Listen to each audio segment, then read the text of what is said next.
Hello and welcome back to All About Russia.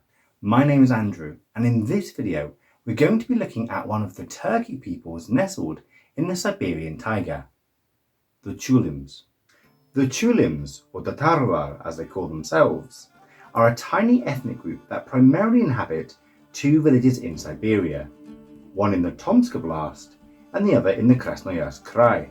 As such, there is no national capital, though the village of the Guldet arguably serves as the de facto centre for Chulym society, despite having around 4,000 non-Chulums living there. Traditionally, the Chulums could be found across much of the upper Chulym River, hence their name.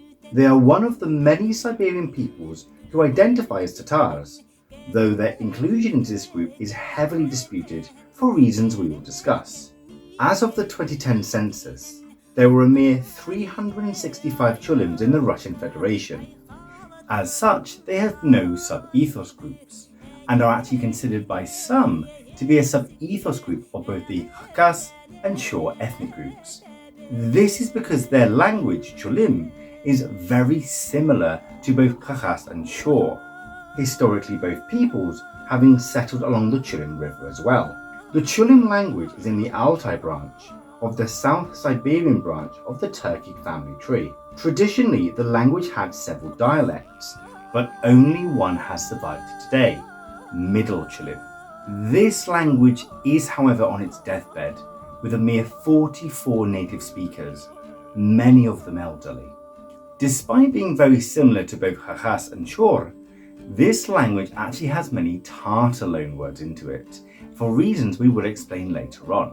This disputed status meant that it did not receive an official written form until the 21st century, when American linguists David Harrison and Greg Anderson created one in cooperation with Vasily Gabov and Ada Budasheva, both Chulums themselves. Previous Soviet and Tsarist linguists had concluded Chulym a branch of the Khakas language and thus did not bother to create a script for it.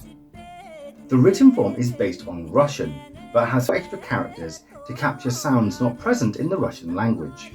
This language was actually the focus of a semi-famous documentary by Greg and David, and unfortunately has been predicted to die out somewhere around 2030. For those of you curious, it sounds a little like this. Ну, могалак анда жүрен малларын чен анда маллар болған. Ауыл аны туткан иченнер, а мен аны арбагам, чтобы аны адарга.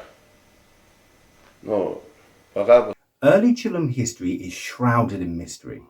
The earliest progenitors of the Chulym people are the Yenisean people, who migrated to the Chulym River around the 1st century AD. Today, these people exist in the form of the Ket people, other Yenisean-speaking peoples having been absorbed or destroyed by larger ethnic groups. It is likely these Yeniseans migrated to the area following animals and settled along the 1,000-mile-long river. Their nomadic hunter-gatherer lifestyles was encouraged as gradual waves of Turkic invaders, the forefathers of the Shor people, and Ugric hunters, the forefathers of the Khanty people, reached the Chulym River, driving them away from the best land and more plentiful hunting spots. Prompted by new waves of invaders following the footsteps of Genghis Khan, by around the 13th century, the Yenisean people who lived along the Chulym River had been more or less wholly incorporated into the Turkic setup of the newcomers. Yet strangely, to find the start of the Chulym national focus, we have to actually look far further west, to Kazan. When Kazan fell in 1552, the way was paved open to Russian expansion into Siberia, and for the flight of the Tatars.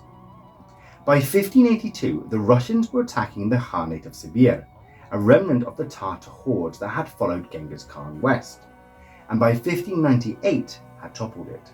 This sent waves of Tatars fleeing for safety, some of them taking up residence among the more primitive tribes that lived along the Chulym River.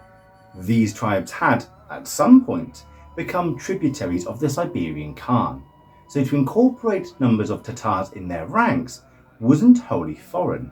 It is at this point important to remember that the tribes these Tatars were settling among were exactly that, tribes.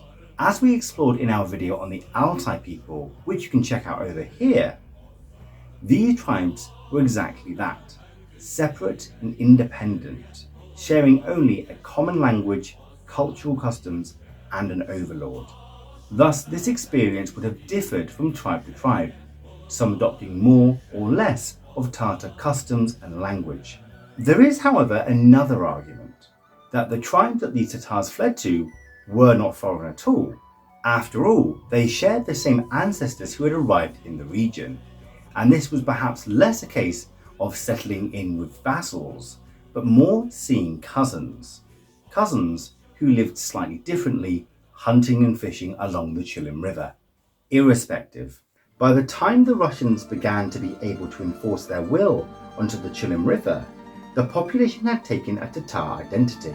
Demands for yasak were initially sparingly sent, and thus the demand for furs, honey and fish were not excessive. But as Russian control grew, with the establishment of new forts and towns, so too did their demands. In 1720, the Eastern Orthodox Russian Church arrived in the villages of the Chulums and, backed by Russian soldiers, began mass conversions. Whilst nominal, this actually exempted them from any yasak service, as they were now Christian subjects of the Tsar and instead had to pay taxes. The introduction of Cossacks and settlers into the region helped make this more permanent, and in some parts created a more hybrid population, something that we would see commonly throughout much of Siberia's early history. Integration into the Russian state would ultimately prove detrimental to the Chulums, whereas before, occasional gifts to enterprising Cossacks, then regional leaders, had been a bearable burden, the demands of the state put genuine strain on the Chulym way of life. In 1822, a regional ukaz from the Tomsk Governorate forced many Chulyms to leave the villages to find paid work. More still were forced to abandon their centuries-old nomadic lifestyle and take up one of the few occupations that they could freely enter in this heavily forested region, lumberjacking. Connection with the Russian state nibbled away at the Chulym way of life in several ways. The Russian state did not recognize them as a unique people, but rather a subset of the larger Khakas people, and as such gave them little representation. Their freedom to roam through the forest and taiga were curtailed and limited by landowners and settlers, as their fishing spots, hunting grounds, and limited farmland were all encroached upon. Yet the forests along the Chulym River are large, and though even more Chulym were integrating into Russian society, the scant few who were unable to or refused to were still able to exist, hunting and fishing in the vast forests of Siberia. Yet one of the most painful nails in the Chulym story would come in the 1930s. Having come to power during the middle of the First World War and cemented their cause during the Russian Civil War, the Soviets arrived on the Chulym River with a single-minded focus that would see modernity forced onto the Chulym people with an iron will. The few nomadic Chulym were made sedentary, and nearly all set to work in the timber yards that littered the region. Traditions and beliefs that had dated back to the first days of Tatar settlement were removed, and their own tongue frowned upon. Russian was the order of the day. Curiously, despite the Christianization of the Chulums in 1720, a few remnants of their Islamic and even pagan past had survived up until this point, primarily prayers and dietary observations. This was suppressed as well during the 1930s, and one of the last links to their heritage was severed. Sovietization, as with many of the smaller indigenous groups, took a sinister approach. Through control of the institutes of education and employment, the Chulym language and traditions were cut away one by one. By the 1950s, both as a product of Soviet migration into the region and specific educational actions, the Chulym language was only spoken in a few villages, and spoken by fewer and fewer people still. It's worth also noting that the Russian refusal, then Soviet refusal, to accept that the Chulums had their own identity also played a powerful role here.